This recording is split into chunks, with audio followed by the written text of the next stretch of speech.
Everyone was ready for the wedding to begin. The music played, the guests stood, and the doors opened wide for the bride. But just as she was about to walk down the aisle, she turned. Not toward her groom, but toward a man in a worn-out suit, standing quietly near the church doors. Moments later, 12 Marines marched in, and what was supposed to be a simple ceremony became something no one would ever forget. Welcome to NT, where everyday kindness becomes unforgettable. Let's begin this journey together. Every morning, in Savannah, Georgia, as the mist still clung to the cobblestone streets and the Spanish moss swayed gently above Wright Square, Rachel Monroe would unlock the back door of Monroe's Bakery at exactly 4:45 a.m. The city hadn't quite woken up yet. The early sounds were soft, just the hum of delivery trucks and the occasional chirp of birds testing the air. At 32, Rachel had been running her family's bakery for nearly a decade. Locals knew her by her buttery pecan rolls and peach cobbler muffins, but those who worked with her quietly knew something else. Rachel had a habit, a ritual really, and it wasn't about sugar or cinnamon. While the first trays were still cooling, she'd prepare a single to-go package, always the same. A warm honey-glazed biscuit, one hard-boiled egg, and a small cup of black coffee. No cream, no sugar. She'd gently wrap it in a brown napkin, write a small note on the back, wishing you a peaceful morning, and slip out the back exit with quiet footsteps. She'd cross the empty square, nod politely to the lamplighter finishing his route, and place the package on the same bench beneath the old oak tree. Then she'd head back to the bakery, wash her hands, and start her day like nothing happened. That bench, it belonged, though not officially, to an old man with silver white hair and a long brown coat, frayed at the sleeves. He sat there every morning, without fail, often before dawn. Sometimes he'd nod at passers-by, other times he just stared ahead at the War Memorial Fountain, his hands clasped neatly over his knees. He never begged, never approached, never even asked for food. And that's what made Rachel stop the first time. About 6 years ago, she had been rushing to meet a supplier when she saw him sitting upright, head bowed, as the American flag rose slowly in front of City Hall. Even as the streets bustled and horns honked, he stayed perfectly still, like he was somewhere else entirely, somewhere far away. It reminded her of her father. A proud Korean War vet who had passed a few years back. He used to stand just like that on Memorial Day, hand on his heart, eyes glassy. Rachel had grown up hearing, "Not all battles end when the guns go silent." Maybe that's why she brought the first biscuit. Maybe that's why she never asked for a name.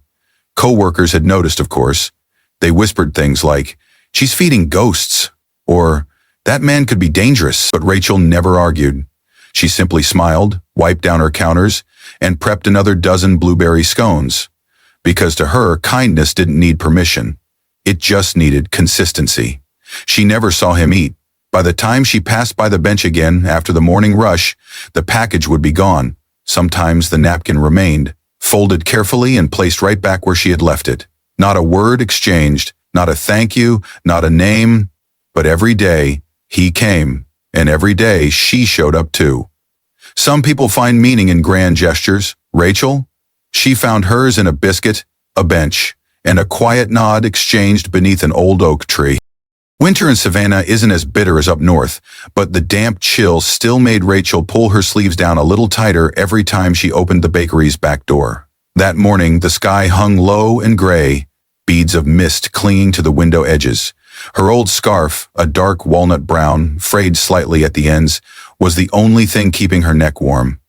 As she prepared the usual breakfast package, Rachel paused for a moment. On the counter were fresh cinnamon rolls, still warm from the oven. She picked out a smaller one than usual, placed it gently in the box, poured a cup of black coffee, then wrapped everything carefully in a paper bag. Just before stepping outside, she untied the scarf from around her neck, the last gift her father had given her before he passed, folded it neatly, and tucked it inside the box, next to the roll. He needs it more than I do, she thought, then quietly crossed Wright Square, placing the box on the familiar stone bench beneath the oak. The next day, when she returned to the bench, everything was gone, just like always. But this time, something had been left behind, a small napkin, held in place by a pebble. Written in shaky handwriting, the ink slightly smudged by the morning dew. Thank you for seeing me, not as someone sleeping on a bench, but as a person. Rachel sat down slowly, holding the napkin in her hands, her chest tightening. In 6 years of quietly leaving breakfast, she had never once received a thank you, and she had never needed one. But that little piece of paper, plain, rough, and deeply sincere, stopped her cold. Not everyone, though, would understand. A few days later, as Rachel returned from the square, a new employee spotted her slipping back in through the back door. He didn't say anything to Rachel, but minutes later, as he wiped the bakery's display glass, she overheard him whispering to a customer, "She's been feeding that old homeless guy for years, every single morning." The customer shook her head. "And here I thought she was educated." Rachel lowered her gaze and kept shaping her cinnamon dough. Her hands were steady, but her heart weighed heavy. Not from embarrassment, but from sorrow. Sorrow that an act of quiet kindness could be met with such suspicion. A week later, during an employee review, the new manager gently suggested, "I know you mean well, but helping the homeless should really go through the proper channels. Personal gestures like this can make customers uncomfortable." Rachel just nodded and smiled. But starting the very next morning, she arrived 15 minutes earlier, and the breakfast was always there before Savannah even woke. 2 weeks before Rachel's wedding to Michael, the firefighter with the steady hands and the kindest eyes she'd ever known, everything was nearly in place. The dress had its final fitting, the guest list was finalized, the cake was ordered from her own bakery, and Michael's mother had called 3 times just to double-check the cream hydrangeas would arrive on time. One late afternoon, while Rachel was reviewing the seating chart in the tiny office behind the bakery, a delivery man knocked on the door. He handed her a cream-colored envelope, no stamp, no return address, just 4 simple words. To the bride, Rachel Monroe. Inside was a single card, handwritten in neat, careful penmanship, but not one she recognized. The first line was a quiet well-wish, wishing you a day filled with grace. But the next line made her heart pause. Tomorrow, I won't come for cake. I'll come to honor a debt. No signature, no clue who had sent it. Rachel read it again, 3 times. She wondered if it might be from a distant relative or someone from Michael's firehouse. But there was something familiar about the handwriting. Firm, slightly shaky. She couldn't quite place it, but it tugged at her memory like a thread she didn't know was loose. The next morning, her wedding day, the sun peeked through soft Savannah clouds. A light breeze drifted past the stained glass windows of First Baptist Church. In the bridal suite, Rachel adjusted her veil in front of the mirror. Laughter and conversation floated in from the sanctuary. Everything was perfect, until she looked out the window and saw him. The man from the park bench. He stood just outside the church entrance, dressed in a dark suit, worn but freshly pressed. His silver hair was combed neatly, and his shoes, though aged, had been shined with care. He stood slightly to the side as if not wanting to draw attention, and yet a few voices murmured behind the bridal room door. Who invited him? Don't tell me she brought that homeless man to her wedding. Rachel's heart tightened, not because of what they said, but because he was standing alone, surrounded by judgment. Without a second thought, she gathered her dress in her arms, opened the door, and walked out. Voices called behind her, "Bridesmaids, the wedding planner," but she didn't stop. When she reached him, he turned to her slowly, his eyes full of something unspoken. Rachel smiled and said gently, "I remember your eyes. The first time was on Memorial Day years ago." He nodded, voice calm but clear. "And I remember every morning you treated me like a person." Rachel hadn't even had time to explain who he was. She stood beside the man she had quietly fed for 6 years, holding his arm gently, when a sudden rumble outside silenced the murmurs in the church. It wasn't thunder. It was the unmistakable sound of military vehicles pulling up. The doors of First Baptist Church slowly opened, not by the ushers, but by 2 uniformed Marines, moving in unison. Gasps filled the air as 12 Marines in full dress blues entered the sanctuary in perfect formation. Their shoes shined like mirrors, their gloves were spotless white, their faces held quiet resolve. Conversation stopped mid-sentence. Someone dropped a phone. It clattered loudly on the floor, but no one turned to look. All eyes were locked on the soldiers. The lead Marine, a tall man with the name H. Sullivan on his chest, stepped forward. He came to attention in front of Rachel and the elderly man, then saluted sharply. His voice was firm but filled with something deeper. Respect, maybe even awe. On behalf of Echo Company, 2nd Battalion, 8th Marines, he began, we are here today to honor the woman who unknowingly stood by a hero. Rachel blinked, stunned. Whispers rippled across the pews. Even Michael, her groom, stood frozen by the altar. Then, Captain Sullivan turned slightly and gestured toward the man at Rachel's side. This is Sergeant Daniel Cole, he said. He saved 12 lives during an ambush in Ramadi in 2005. He disappeared from the public eye after losing his family in a car accident in 2016. He refused VA assistance, avoided recognition, and lived quietly here in Savannah, unknown to most except one. The crowd fell silent. Another Marine stepped forward, carrying a wooden shadow box. Inside was a Silver Star medal and a faded photograph, a young Sergeant Cole carrying a wounded soldier through a dusty war zone. Rachel couldn't look away. Her eyes stung with tears. Captain Sullivan continued, he carried me that day. I took shrapnel to both legs.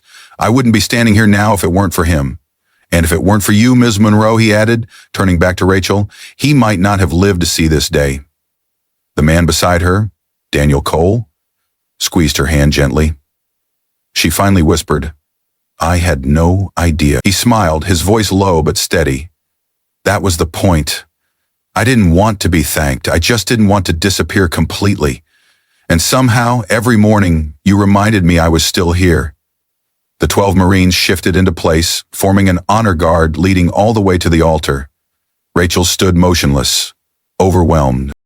Rachel didn't return to work at the bakery right after the honeymoon, not because she needed rest, but because something inside her had shifted. After what happened at the church, after the salute, after Sergeant Daniel Cole's quiet truth changed how hundreds of people saw the world, she knew she had to do more. So she and Michael did what they could with what they had. Using the wedding gift money and a little extra from Michael's firehouse buddies, who had passed around a helmet at the reception, they set up a simple breakfast table every morning at the same park bench where it all began. Just a fold-out table, a thermos of black coffee, a tray of biscuits, and a wooden sign carved by Michael himself. The quiet table. Come as you are seen. There were no cameras, no flyers, no press releases, just early mornings, warm food, and a place where veterans, especially those who had slipped through the cracks, could sit, eat, and be human again. Sergeant Cole didn't show up after the wedding, but once a month, Rachel received a postcard, always from a different town, always with the same message. Every breakfast is a salute. Thank you, Rachel. Captain Sullivan called once to let her know Cole was finally using his VA benefits, receiving trauma counseling, and even volunteering at a veterans center in Nashville. The man who had once disappeared was quietly rejoining the world, all because someone saw him before anyone else did, and that mattered more than medals. On the first anniversary of the wedding, 12 men arrived at the quiet table. Not in uniform, just jeans, flannel shirts, and baseball caps. Each of them carried a single flower. Rachel recognized some of their faces from that day at the church. We'll be taking shifts here, Captain Sullivan smiled. This place, it's not just about breakfast anymore. It's about reminding people they're not forgotten. The table grew. Slowly, word spread. Veterans came not just for food, but for conversation, for connection, for a moment of dignity. Rachel kept that very first note, "Thank you for seeing me," framed right above the table. Beneath it, she'd added her own words. "Everyone who sits here has a story worth hearing." Michael often said, "When I married you, I thought I was gaining a wife, but I got a family. One that wears dog tags and carries memories the world never sees." Rachel would smile softly. "The best kind of family," she'd reply, "the kind you choose and the kind that chooses you back." Comment family if you believe that the people who show up for each other, quietly, consistently, are the ones who build real family. Sometimes we think our small acts of kindness go unnoticed, but in truth, they can be the thread that keeps someone from unraveling. Seeing someone, truly seeing them, might be the one thing that saves them. If this story moved you, don't forget to subscribe to Into Amazing Stories, where everyday moments become unforgettable.